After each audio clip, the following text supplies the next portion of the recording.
On vous dira d'être honnête, de vous ouvrir, d'être transparent, vulnérable et authentique. Mais ce qu'on ne vous dira jamais, c'est que dès que vous commencez à révéler sans filtre votre monde intérieur, quelqu'un quelque part observe et calcule.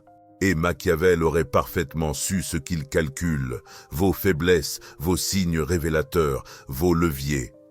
Car dans le domaine du pouvoir, les pires mouvements ne sont pas ceux que vous faites avec de mauvaises intentions.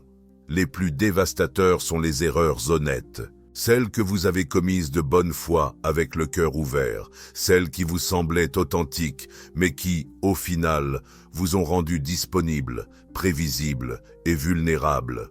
C'est le paradoxe que Machiavel aurait analysé sans pitié.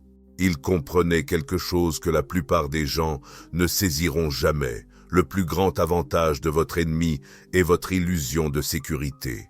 Et cette illusion est la plus puissante quand vous êtes honnête. Dévoilons la première erreur, car c'est la plus courante, la plus célébrée et pourtant la plus sournoisement exploitée, celle de dévoiler trop vos échecs et vos combats. Le monde moderne a fait de la vulnérabilité une vertu. Les réseaux sociaux vous encouragent à parler de votre douleur. On exhorte les leaders à partager leurs échecs pour paraître plus accessibles. Vous êtes récompensé par des commentaires, des applaudissements et de l'approbation quand vous vous ouvrez sur ce que vous avez traversé. Mais Machiavel aurait haussé un sourcil, car il savait que lorsque vous montrez aux autres où vous saignez, vous les formez à savoir où frapper. Ce n'est pas une question de honte, c'est une question de contrôle. Ce n'est pas que vous ne pouvez pas parler de la douleur, c'est quand et comment vous le faites. L'erreur honnête, c'est de supposer que chaque oreille qui vous écoute est bienveillante, que simplement parce que vous êtes authentique, les gens respecteront votre vérité. Mais le pouvoir ne fonctionne pas ainsi. Le pouvoir ne grandit pas dans la confession, il grandit dans l'ambiguïté. Quand vous révélez votre chaos intérieur au mauvais public, collègues, connaissances, même amis qui n'ont pas mérité votre profondeur, vous faites deux choses, vous brisez votre mystique et vous donnez aux autres des munitions, subtilement, invisibles, mais durablement. Car les gens n'oublient pas ce que vous avez avoué. Ils le gardent en mémoire, et la prochaine fois que votre confiance remontera, ils sauront exactement quel récit murmurer dans votre dos pour vous maintenir à votre place. Machiavel traiterait la vulnérabilité comme il traiterait des secrets d'État, stratégiquement, avec précision et au bon moment. Vous ne révélez votre douleur qu'après l'avoir dépassée, et jamais alors que vous êtes encore à vif. Parce qu'en matière de dynamique de pouvoir, la douleur non résolue n'est pas de l'intimité, c'est de l'exposition. Vous voulez du respect? Dites-leur comment vous avez survécu, pas comment vous souffrez encore. Passons maintenant à la deuxième erreur, une erreur si trompeuse que la plupart des gens la considèrent comme une vertu. En supposant que les autres valorisent la justice autant que vous essayez de jouer franc jeu. Vous faites des compromis, vous accordez le bénéfice du doute. Vous croyez qu'en montrant votre bonne foi, les autres viendront à votre rencontre. C'est noble, c'est aussi naïf, car Machiavel dirait ceci. Vous projetez votre code moral sur des gens qui jouent un jeu complètement différent. L'erreur honnête ici est de penser que la justice est universelle, que la décence est contagieuse et que vos ennemis ressentiront de la culpabilité, de la honte ou de l'obligation simplement parce que vous faites preuve de générosité. Mais la triste vérité est que beaucoup de gens interprètent la justice non pas comme une force, mais comme de la soumission. Ils vous voient céder et se disent « Il ne se battra pas, elle pliera si je pousse assez fort ». Ils veulent la paix plus que le pouvoir. Et à ce moment-là, vous devenez manipulable. Machiavel ne détestait pas la justice, il en comprenait simplement les limites. Il savait quand négocier et quand exploiter. Il ne donnait pas ce qui n'était pas mérité et ne supposait jamais la bonne volonté à moins qu'elle ne soit prouvée par des actions constantes, sous pression. Alors, voici comment y remédier. Arrêtez de partir de la justice. Partez de l'observation. Vous n'offrez pas de compromis en premier, laissez-les montrer leur jeu. Faites-les révéler quel genre de joueurs ils sont. Et seulement lorsque vous comprenez le jeu auquel il joue, décidez s'il mérite vos principes ou votre stratégie. Cela ne vous rend pas froid, cela vous rend précis. Car la règle d'or de Machiavel n'était jamais d'être juste. C'était ceci: sachez dans quel jeu vous êtes et sachez qui est assis de l'autre côté de la table. Et maintenant, la troisième erreur honnête, celle qui ne vous affaiblit pas seulement, mais qui apprend à vos ennemis comment vous contrôler. Réagir émotionnellement à une provocation subtile. Vous n'explosez pas, vous ne réagissez pas violemment. Mais chaque fois que quelqu'un vous manque de respect légèrement discrètement, vous montrez votre réaction, une posture rigide, une mâchoire serrée, une défense dans votre voix. Vous vous expliquez, vous surprécisez, vous prouvez qu'ils ont tort. Cela paraît naturel, après tout, vous êtes juste honnête sur ce que vous ressentez.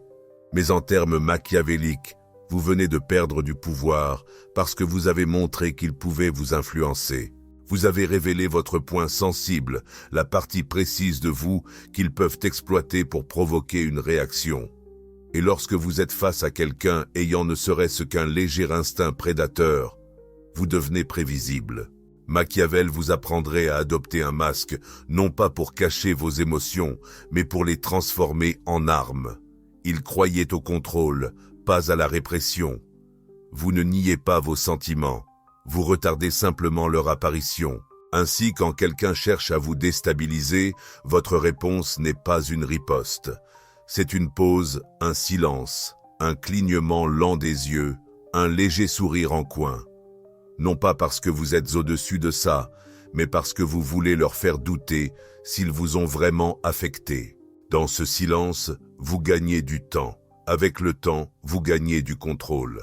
Et dans le contrôle, vous transformez le jeu émotionnel en champ de bataille psychologique.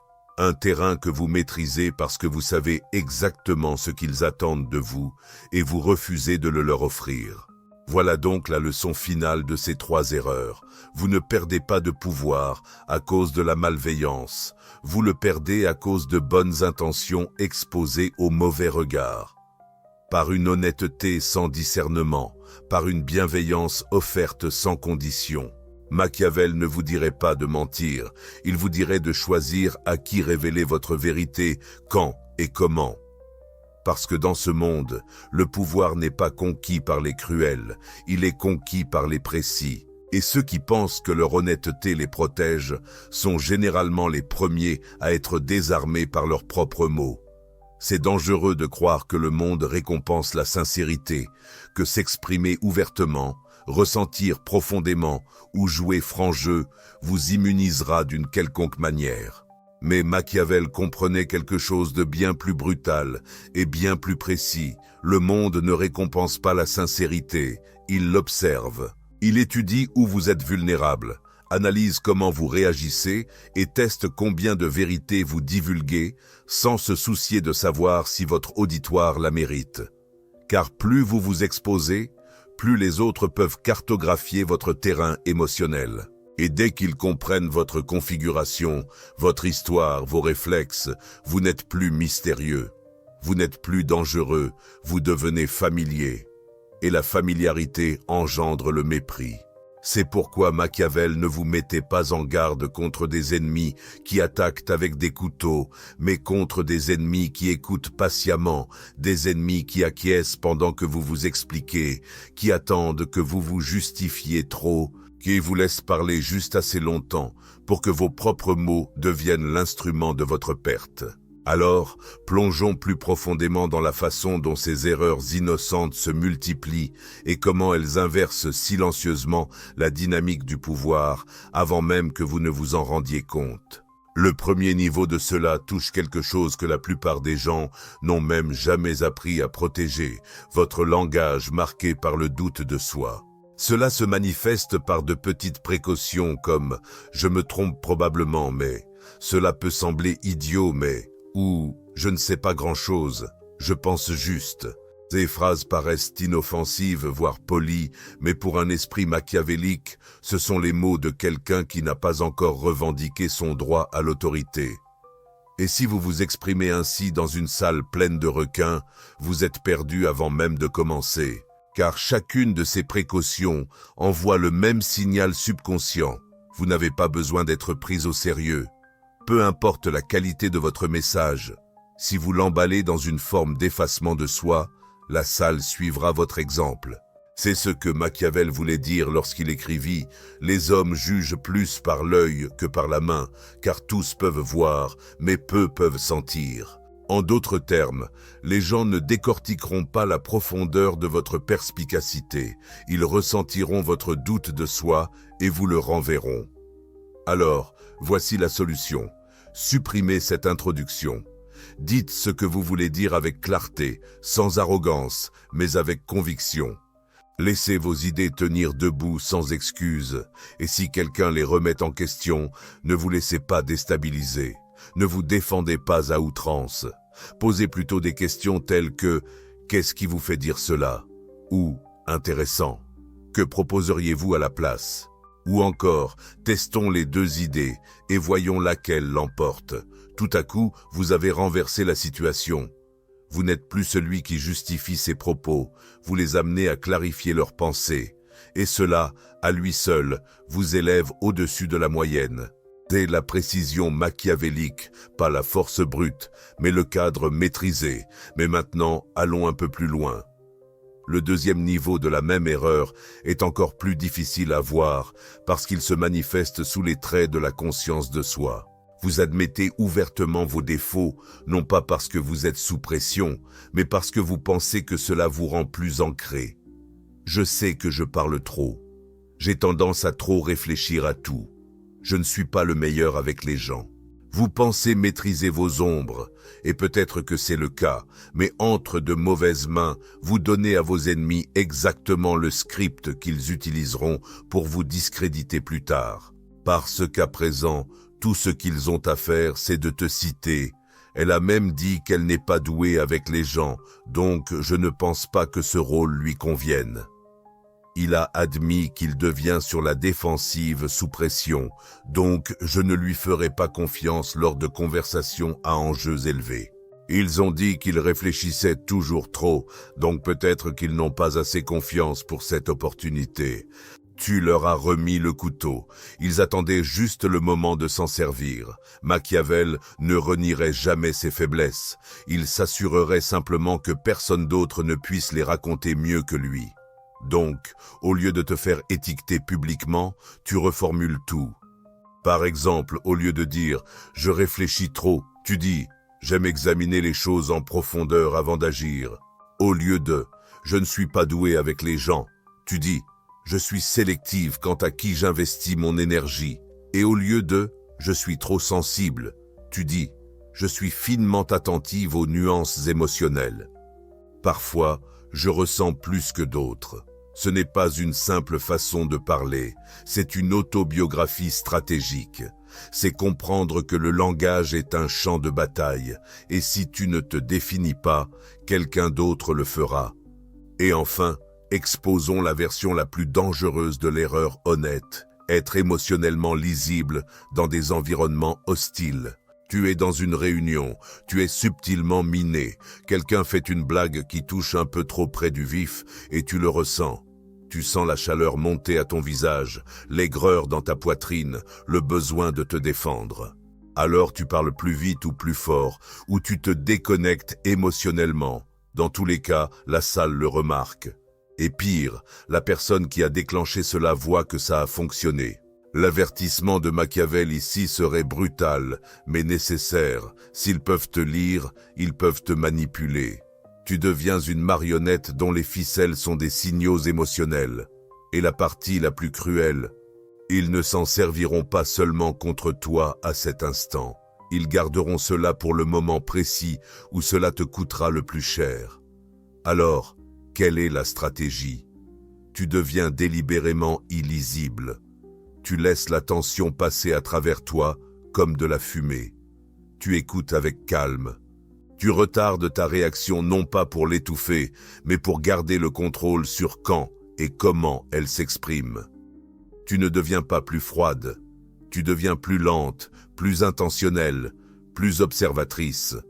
Parce que, dans un monde obsédé par la réaction, Celui qui retarde devient redouté. C'est la méthode de Machiavel. Non pas cacher, non pas se rétracter, mais discipliner ton ouverture pour que chaque mot, chaque émotion, chaque vulnérabilité devienne un mouvement, pas une fuite. Parce que la vérité n'est pas votre ennemi, c'est l'honnêteté sans filtre. C'est ainsi que vous remettez votre pouvoir à quelqu'un qui attendait justement ce moment pour vous transformer en sa prochaine proie facile. Il y a un certain silence qui pousse la pièce à se pencher en avant. Ce n'est ni la peur, ni l'agression, c'est l'incertitude, ce sentiment que personne ne peut vraiment vous cerner, mais que tout le monde a l'impression de devoir prêter plus d'attention. C'est cette énergie que Machiavel a su maîtriser. Pas en étant malhonnête, mais en étant délibérément impénétrable. Et si vous voulez du pouvoir dans un monde obsédé par la transparence, vous ne le donnez pas en échange d'une authenticité totale. Vous apprenez à protéger les parties de vous que les autres aimeraient comprendre, juste assez pour qu'ils ne puissent pas en tirer profit. C'est le champ de bataille sur lequel la plupart des gens ignorent même qu'ils se tiennent. Un endroit où la visibilité est une vulnérabilité. Et l'ennemi n'a pas besoin d'armes, il lui suffit de donner. Les choses que vous confessez sous l'illusion de l'honnêteté, la façon dont votre visage change quand on vous met au défi, les mots que vous choisissez quand vous êtes incertain, exposé ou que vous essayez de charmer. Ce n'est pas le menteur qui se fait détruire, c'est la personne qui s'est montrée trop authentique au mauvais endroit et au mauvais moment. Revenons sur une autre manière dont cela se manifeste, l'une des erreurs les plus séduisantes. Trop expliquer ses intentions. Vous faites quelque chose d'audacieux, vous prenez un risque, vous faites un choix qui déstabilise les autres. Et aussitôt vous ressentez le besoin de clarifier avec des phrases comme « je ne voulais pas dire ça comme ça » ou « je voulais juste aider » ou « je n'ai dit ça que parce que je tiens à vous ». Vous pensez préserver votre image, mais Machiavel dirait que vous vous décrédibilisez. Car voici la règle machiavélienne. Celui qui s'explique trop trahit sa culpabilité. Et la culpabilité donne à vos ennemis une histoire à exploiter. Même si vos motivations étaient pures, dès que vous vous mettez sur la défensive, vous inversez la dynamique du pouvoir. Vous n'êtes plus celui qui agit, vous êtes celui qui réagit. Vous jugez vos propres actions alors qu'on ne vous l'a pas demandé. Machiavel ne perdrait jamais son temps à prouver son innocence à ceux qui ont déjà décidé. Il dirait que la perception est un levier. Ne donnez jamais ce levier à quelqu'un en tentant de corriger son regard sur vous. Alors, quelle est l'alternative? Laissez vos actions parler d'elles-mêmes, sans retouche. Laissez les gens interpréter à leur façon. Si quelqu'un se vexe devant vos limites, laissez-le faire. Si quelqu'un interprète mal votre confiance et la confond avec de l'arrogance, ne la diminuez pas pour le rassurer. Si on vous demande pourquoi vous êtes distant, répondez avec assurance, pas avec des excuses. J'ai simplement commencé à agir différemment, ni plus, ni moins. Et si quelqu'un remet en question votre décision, dites « Je ne l'ai pas prise pour être compris. Je l'ai prise parce qu'elle était nécessaire. » Vous vous ancrez davantage dans votre propre cadre au lieu de vous effondrer dans le leur. Ce n'est pas de la cruauté, c'est une guerre psychologique menée avec élégance. Maintenant, abordons la deuxième grande erreur que font les gens en pensant bien agir. Donner trop vite accès. Vous rencontrez quelqu'un qui semble sincère. Son énergie est chaleureuse. Il écoute, acquiesce, et avant même que vous ne vous en rendiez compte, vous lui parlez de vos rêves, de vos peurs, de votre passé et de vos projets. Vous l'avez laissé entrer, mais vous ne l'avez pas mis à l'épreuve. Et c'est précisément à ce moment-là que Machiavel dirait que vous avez été compromis, parce que l'accès n'est pas neutre, c'est un investissement. Et quand vous l'offrez trop facilement, les gens ne le voient pas comme de la générosité. Ils le perçoivent comme un manque de discernement. Ils pensent, si je peux entrer aussi facilement, qui d'autre est à l'intérieur? Ils ne se sentent pas spéciaux, ils se sentent stratégiques. Ils ont l'impression qu'on leur a donné les plans de votre coffre émotionnel sans qu'ils aient mérité la clé. La méthode de Machiavel, tester d'abord, révéler ensuite. Il observerait les comportements, pas les promesses. Il dévoilerait délibérément de petits morceaux de lui-même, non pas pour tisser des liens, mais pour jauger. Si quelqu'un abusait de ces informations, les trahissait ou les répétait, il saurait qu'il n'en était pas digne. S'ils en prenaient soin et gardaient la confidentialité, alors la porte pourrait s'entr'ouvrir. C'est ce calibrage. Ne confondez jamais chaleur et loyauté. La loyauté ne se mesure pas à la façon dont quelqu'un vous traite en votre présence. C'est la manière dont il protège votre nom en votre absence.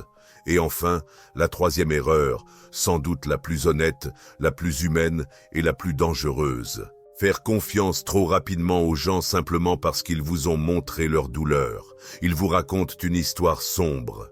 Ils s'ouvrent sur leur traumatisme, leur famille, leurs peurs, leurs échecs. Et à ce moment-là, vous sentez un déclic. Ils ont traversé l'enfer, ils doivent être sincères, ils doivent vous comprendre. Mais voici ce que Machiavel vous murmurerait à l'oreille. La douleur ne rend pas les gens nobles, elle les rend seulement expérimentés. Et l'expérience est un outil qui peut couper dans toutes les directions. L'erreur honnête ici est de confondre profondeur et sécurité. Juste parce que quelqu'un a souffert ne veut pas dire qu'il ne saura pas transformer sa douleur en stratégie. Juste parce que quelqu'un te montre ses cicatrices, cela ne signifie pas qu'il ne va pas en créer de nouvelles. En réalité, parfois, les personnes les plus dangereuses sont celles qui ont appris à utiliser leur vulnérabilité comme un masque. Elles savent ce qu'est la défaite. Elles savent quoi dire pour susciter la sympathie. Elles savent comment se présenter comme des incompris afin que tu baisses ta garde en premier. Machiavel ne rejetterait jamais la souffrance. Il conseillerait simplement ceci. Ne baisse jamais ta garde face à quelqu'un qui ne t'a pas d'abord montré comment il protège les autres. Observe la façon dont il parle des personnes qui ne leur sont plus utiles. Regarde leurs réactions quand tu n'es pas d'accord. Regarde comment ils se comportent quand ils pensent que personne ne les observe. C'est là que le véritable caractère se révèle. Parce que le pouvoir ne réside pas dans la capacité de lire les intentions des gens, il s'agit de les voir à travers. Et si tu te laisses toucher par une belle vulnérabilité sans d'abord vérifier la structure qui la soutient, tu n'es pas en train d'être empathique, tu es en train de te faire manipuler. Le message est clair. Ta gentillesse, ta sincérité, ta transparence, ce sont des forces. Mais si elles ne sont pas protégées, elles ne te rendent pas plus humain, elles font de toi une meilleure cible. Et dans un monde régi par la perception, le silence et la stratégie, Machiavel te rappellerait une dernière vérité. Ne confonds jamais l'ouverture avec la force. Les plus solides forteresses sont celles que personne ne sait même qu'elles existent. Il y a une raison pour laquelle les rois construisaient des murs, pas seulement pour tenir les ennemis à distance, mais pour obliger quiconque s'en approche à dévoiler ses intentions en premier. Machiavel croyait aux murs, non pas des murs physiques, mais des murs psychologiques, des murs faits de silence, d'ambiguïté, de questions sans réponse. Parce qu'une fois que les gens croient te connaître, ils cessent de te respecter. Ils commencent à supposer, à anticiper, à manipuler et finissent par agir contre toi, non par méchanceté, mais parce que tu t'es rendu vulnérable. Et c'est la tragédie fondamentale de ces trois erreurs honnêtes. Elles paraissent humaines, nobles, sincères, mais elles sont en réalité des suicides tactiques dans un monde où les gens ne t'attaquent pas avec des épées. Ils le font avec des interprétations. Alors maintenant, la question devient, comment corriger tout ça sans devenir cynique, robotique ou émotionnellement insensible? Tu construis ce que Machiavel appellerait un soi stratégique. Tu cesses de considérer l'honnêteté comme un réflexe et tu commences à l'utiliser comme une arme bien calibrée. Vous dites toujours la vérité, mais pas toute. Vous maintenez des liens, mais vous choisissez avec soin qui et à quelle vitesse. Vous ressentez toujours profondément, mais vous décidez quand ces émotions seront dévoilées et quand elles resteront cachées. C'est l'art du véritable pouvoir, non pas l'absence d'émotion, mais son bon dosage. Mettons cela en pratique. Vous êtes dans une situation où quelqu'un cherche à devenir personnel. Cette personne s'ouvre, elle veut créer un lien rapidement. Elle pose des questions qui vont un peu trop loin, un peu trop tôt. La personne ordinaire répond honnêtement, par politesse, par convention sociale. Mais l'individu machiavélique sait que l'intimité n'est pas la même chose que la confiance. Donc, au lieu de répondre pleinement, vous leur offrez une vérité maîtrisée, quelque chose de superficiel qui paraît sincère. Une information qui ne révèle rien de stratégique sur vous. Je suis nul pour retenir les noms. J'ai beaucoup déménagé en grandissant. Je ne parviens jamais à finir une série que je commence à regarder. Ce ne sont pas des mensonges, mais ce sont des vérités sans engagement. Elles respectent l'attente sociale tout en protégeant vos vraies vulnérabilités. Pourquoi cela importe-t-il ? Parce que celui qui en révèle le moins garde le plus de contrôle. Le mystère n'est pas seulement séduisant, il protège. Quand les autres ne savent pas comment vous êtes composé, ils ne peuvent pas déterminer où appuyer. Maintenant, imaginez que vous êtes dans une pièce où quelqu'un vous manque de respect de manière subtile, vous coupe la parole en plein milieu de votre phrase, balaie vos arguments d'une plaisanterie ou vous fait des compliments ambigus, comme « vous vous êtes vraiment beaucoup amélioré récemment », sous-entendant que vous étiez auparavant en dessous d'eux. L'instinct honnête, le dénoncer, l'instinct machiavélique, recontextualiser sans riposter. Vous les regardez dans les yeux, souriez légèrement et dites « drôle ». J'ai remarqué que les gens s'expriment ainsi uniquement quand ils se sentent un peu déstabilisés.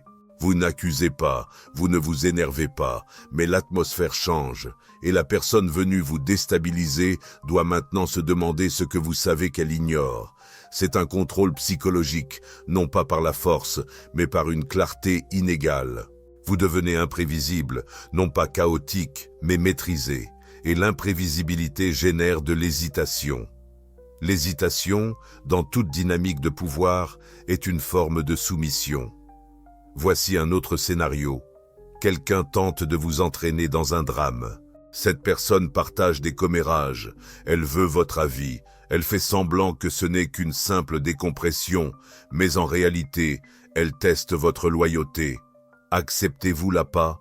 Confessez-vous ce que vous ressentez vraiment pour quelqu'un?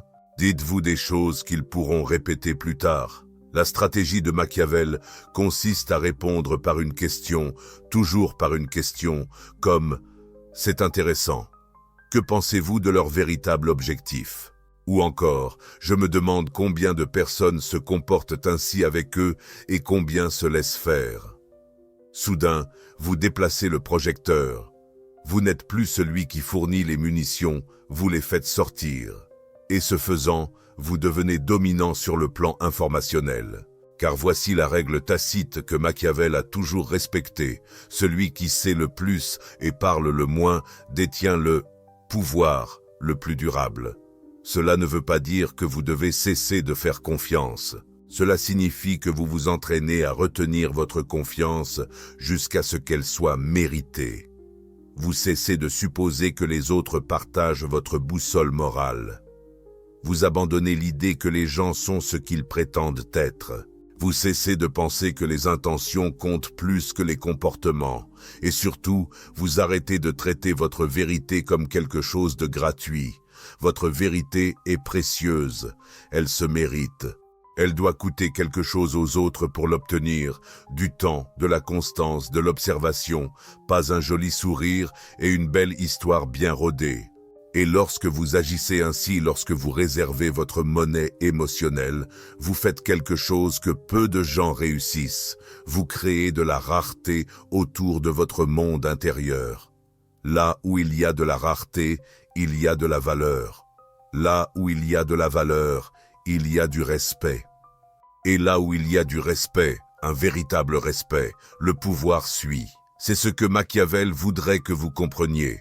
Vous n'avez pas besoin d'être faux, vous n'avez pas besoin d'être cruel. Vous devez simplement cesser d'être généreux à outrance, généreux avec vos mots, généreux avec vos réactions, généreux avec votre accès. car à partir du moment où vous cessez de commettre ces erreurs bien intentionnées, vous devenez plus que respecté. Vous devenez illisible, inébranlable, intouchable. Et vos ennemis, ils essaieront toujours, mais désormais, ils jouent une partie qu'ils ne peuvent pas gagner, car le joueur en face a cessé de leur donner les pièces.